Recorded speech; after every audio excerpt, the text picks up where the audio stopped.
You have begun to feel it, haven't you? A subtle, creeping claustrophobia that has nothing to do with the size of your room and everything to do with the shape of your mind. It is the distinct sensation that your thoughts are arriving pre-packaged, that your desires are being suggested to you before you have even felt the pang of hunger.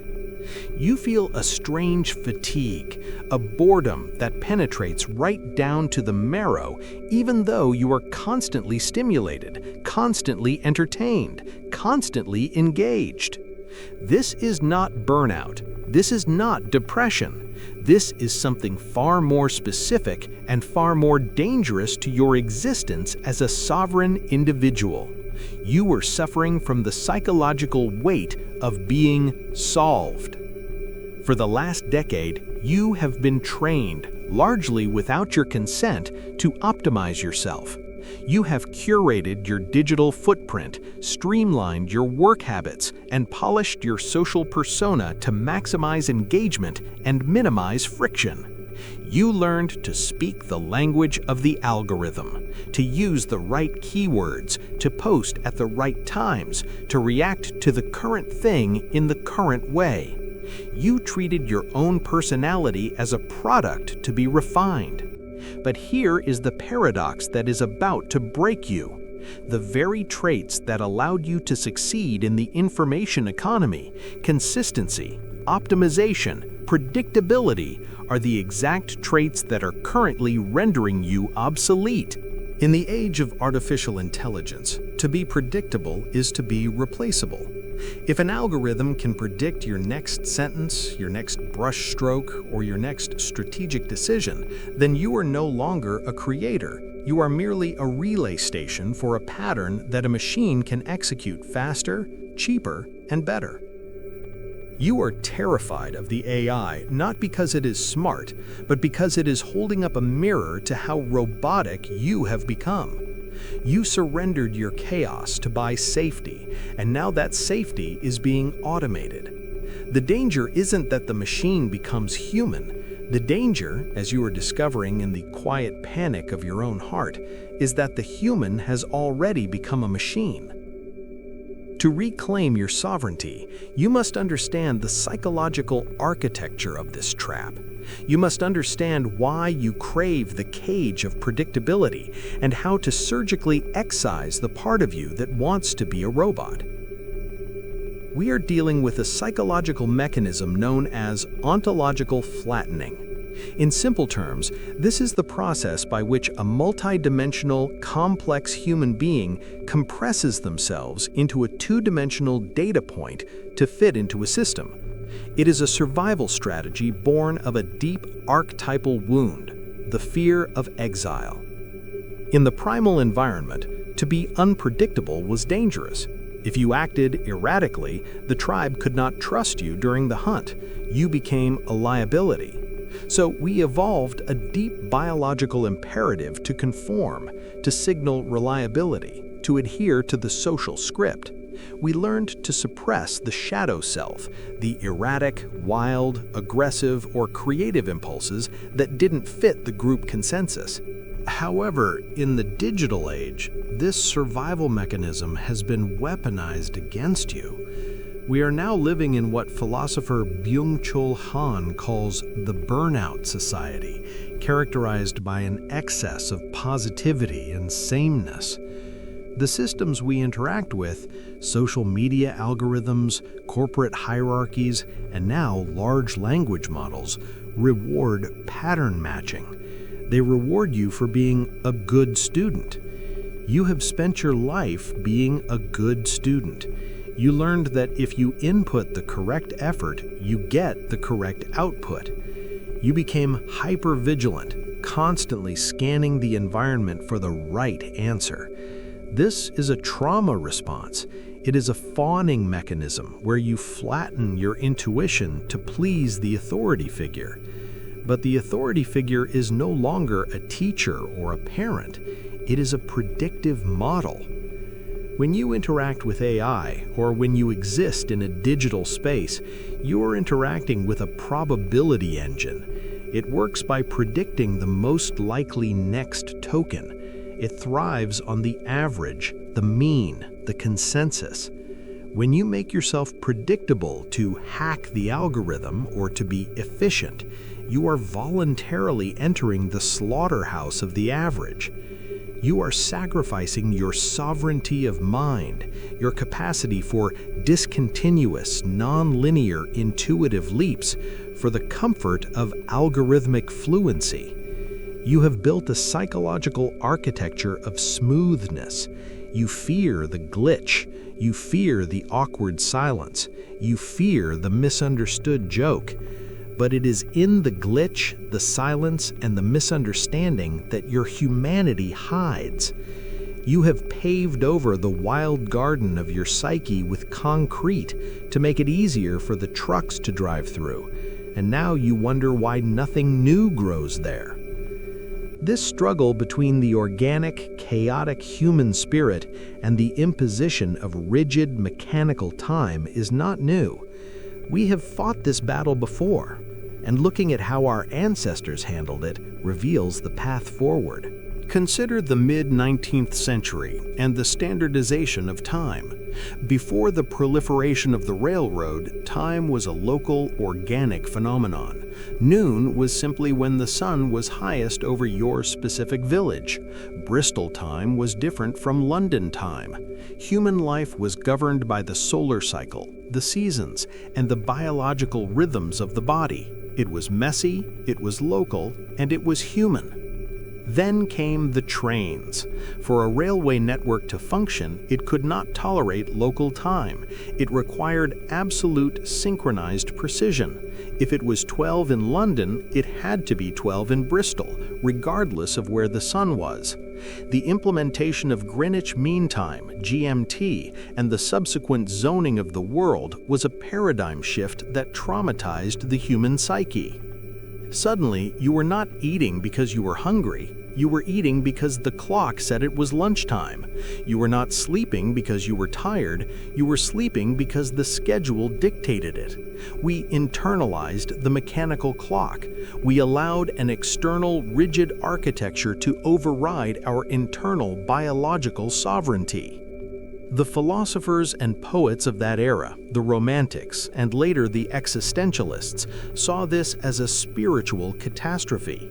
They saw that we were trading duration, Henry Bergson's concept of experience time, for spatialized time, time as a measurable resource.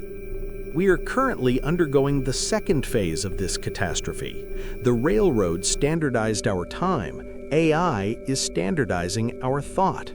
Just as the railroad forced us to ignore the sun, the predictive algorithm is forcing us to ignore our intuition. We are standardizing our cognitive processes.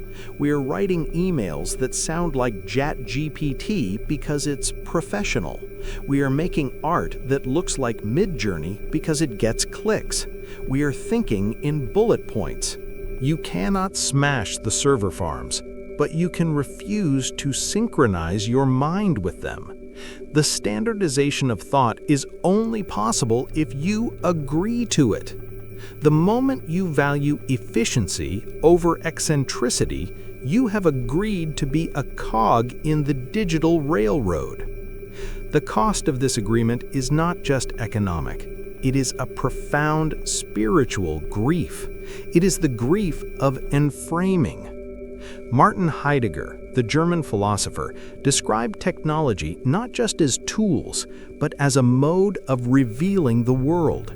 He called this Gestell, or enframing. When we are trapped in enframing, we stop seeing a forest as a mysterious, living ecosystem. We see it only as lumber, a standing reserve of resources waiting to be used. The horror of the AI age is that Gestell has turned inward. You have started to enframe yourself. You view your own life as a standing reserve of content. You view your friendships as a network to be leveraged. You view your downtime as a recharge period for more productivity. You view your curiosity as a means to an end. This is why you feel that heavy, invisible grief. It is the mourning of your own mystery. You have become transparent to yourself. You have dissected your own soul to find the parts that are marketable, and you have discarded the rest. And because you are transparent, you are bored, deeply, existentially bored. Nietzsche spoke of the last man, the human who seeks only comfort and security, who has no stars left in his chaos. The last man is predictable. The last man is the perfect user for an AI system. He consumes what is recommended. He thinks what is trending. He is safe, he is fed, and he is spiritually dead. This disposability you feel, it is real. If your output can be predicted, your value is zero. The machine can generate the average of all human knowledge in seconds. If you are offering the average, you are offering nothing. The only thing the machine cannot generate is the specific, painful, glorious texture of your individual anomaly. But you have spent 20 years sanding down your anomalies. You have polished yourself into a smooth stone, and now you are surprised that you are slipping through the world's hands. How does this manifest in your actual daily life? It is not abstract. It is a diagnostic reality. If you look closely, you will see the symptoms of algorithmic compliance everywhere. First, look at your risk aversion. You find yourself incapable of taking the scenic route in any aspect of life. You need the tutorial before you play the game. You need the reviews before you watch the movie. You need the best practices before you start the project. You are terrified of the inefficiency of the unknown. You have lost the capacity to stumble upon truth. Second, observe your social mimicry. Listen to the way you speak. Are you using your own metaphors, or are you recycling the buzzwords of your industry or the slang of your timeline? Predictable people speak in memes. They speak in shorthand. They use language to signal belonging, not to explore truth. If you removed the slang of the last 6 months from your vocabulary, would you still be able to articulate your worldview? Third, notice your creative paralysis. When faced with a blank page, your first instinct is to ask the AI for a prompt, a structure, or a draft. You are outsourcing the 0 to 1 moment, the spark of creation, because that spark is terrifying. It requires you to sit in the void. You are letting the machine do the dreaming for you. Fourth, consider your identity rigidity. You have labeled yourself. I am an introvert. I am a visual learner. I am an ENFP. You cling to these categories because they make you feel safe and known, but they also make you static. A sovereign mind is fluid. It changes based on context. A predictable mind is a static profile. Fifth, look at your intolerance for ambiguity. You want clear, binary answers. Is this good or bad? Is this person canceled or safe? Is this diet healthy or toxic? The algorithm loves binary choices because they are easy to categorize. But reality is ambiguous. By demanding clarity, you are demanding a lie. And finally, the loss of the shadow. You repress anything about yourself that is cringe, toxic, or weird. You sanitize your digital presence. But the shadow is where your power lives. The shadow is the source of your unpredictability. By hiding your darkness, you have dimmed your light. So how do we break the pattern? How do we reclaim sovereignty in an age of predictive determinism? We do not do it by becoming Luddites. We do not do it by retreating to the woods, though that helps. We do it by becoming the trickster. The trickster is the archetype of the boundary crosser. Hermes, Loki, Coyote.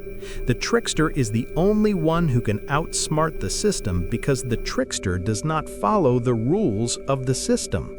The trickster is irrational, playful, and chaotic. The trickster introduces the glitch. You must integrate the trickster. You must commit to the practice of strategic unoptimization. Deliberately introduce inefficiency into your life. Take a walk without a destination and without a podcast. Read a book that has nothing to do with your career and that you disagree with. Pick up a hobby that you are terrible at and refuse to get better at it. Reclaim the joy of being bad at something. Next, you must practice silence and secrecy. Stop feeding the data beast. Keep your biggest dreams, your deepest pains, and your most radical thoughts off the internet. Create a sanctuary of mind, a space in your psyche that no algorithm can map because you have never typed it out. The most powerful things you know should be things you have never posted. Engage in analog friction. Write by hand. Have conversations where you look into someone's eyes and allow for awkward pauses. The physical world is high bandwidth and high latency. It resists the smoothness of AI. The resistance of the pen on paper, the resistance of a difficult conversation, this friction creates the heat of the soul. And psychologically, you must do the work of shadow integration. Stop trying to be a good person and start trying to be a whole person. Acknowledge your capacity for aggression, for selfishness, for weirdness. When you integrate these parts, you become complex. You become dense. A complex human being cannot be easily predicted because their actions arise from a deep internal interplay of forces, not just a reaction to external stimuli. The goal is not to be random. Randomness is just noise. The goal is to be sovereign. A sovereign mind acts from its own center, not from the periphery of expectation. The age of the average is over. The era of the optimized is collapsing. The machines can have the average. They can have the predictable. They can have the optimized. What they cannot have is the spark of madness that makes you, you. Do not be a user. Do not be a data point. Be the glitch. Be the anomaly. Be the one thing the algorithm cannot calculate. A free human soul. Never be predictable.